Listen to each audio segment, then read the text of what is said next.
So the idea for the dual extension machine, and we're still working on the name, came from some articles that Arthur Jones wrote early on in his writing career. And he was talking about making a machine that basically made the squat much harder. He wanted to rotate through 2 access points, so the hip and the knee being the 2. When we decided to make the machine, we actually had a lot of the issues solved by Arthur because we used the 2nd gen Nautilus leg extension and his low back machine, his original low back machine. So the cams, the resistance curves, and even just having the weight stacks are very expensive now. We were able to cover a lot of that. Now the first thing we had to do is we had to completely reverse the back extension side because the movement arm actually shifted to the outside of this machine.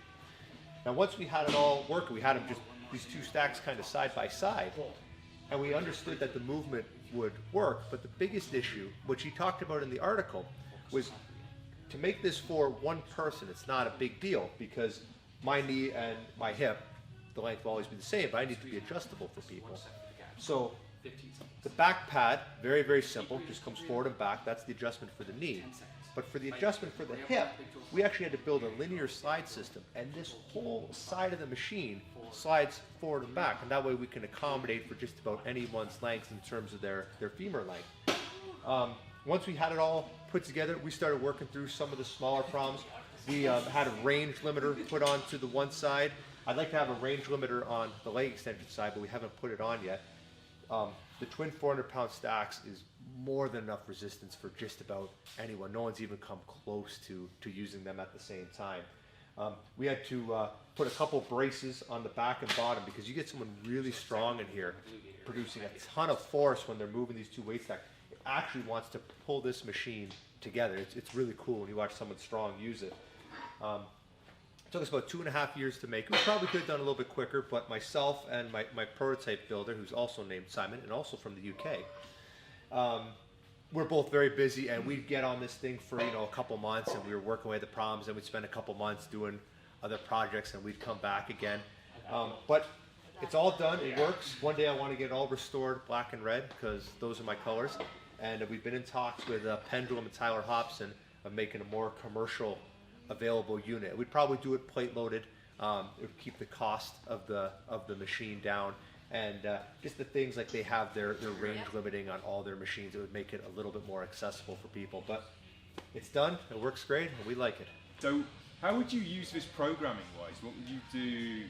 How would this fit into a routine with other exercises? So generally we start off with a big compound lower body motion with our clients. So you're starting with this. Right. This would be right at the beginning. It would replace one of our leg presses, one of our squat machines, or a barbell squat. It would be right at the beginning. Or again, we could just say, okay, well, for the 3rd exercise, we're going to do a leg extension, or we're going to do a back extension. You just use that part of the machine. So it's kind of nice. The other thing we've even played around with a little bit is you can hold one statically and then do dynamic with the other one. So again, you hold the legs up all the way, or no, so hold the back up all the way, then you do the leg extension. You can't do it the other way because the hamstrings would be too tight. We played around with a couple things, and it's fun.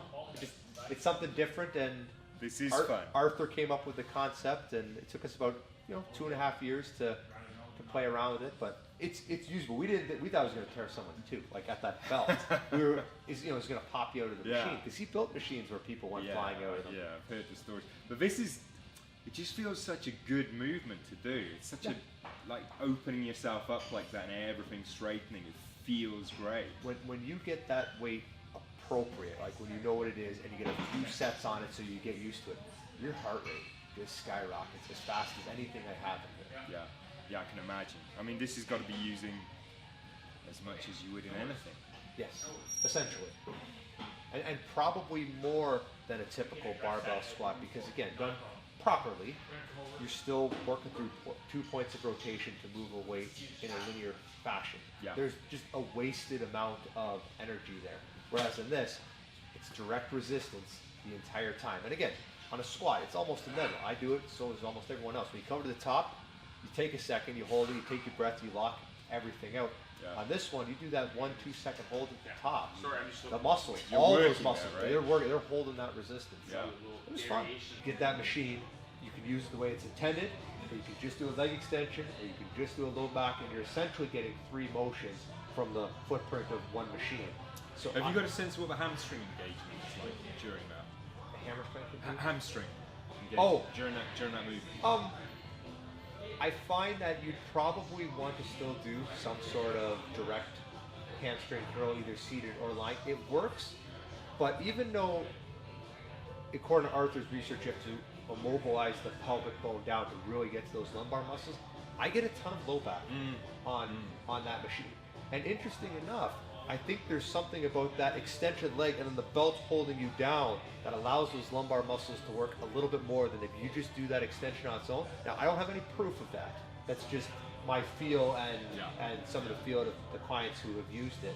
I think that's really valuable because once you know what you're meant to be doing on an exercise and you get a sense, you know where you're working. You can't necessarily prove it on paper, but you know the muscles that you're engaging and the sensation you're getting with those muscles.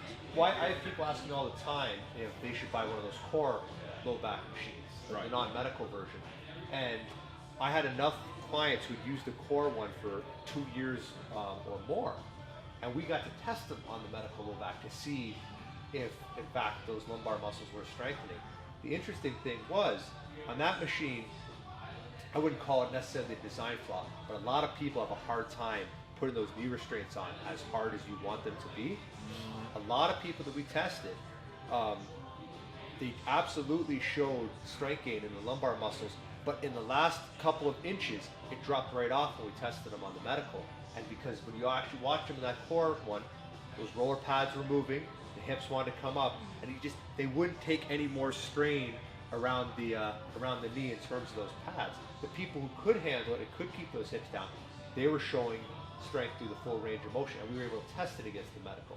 So if you put someone in the right way, or they can stand being put in the right way, I have no problem saying that the core lumbar for medics absolutely works those lower back muscles. And that was kind of a point of debate compared to the medical, but I could show somebody the test. But again, that's got to be cranked in tight. They had to be in pretty tight to make the full range happen.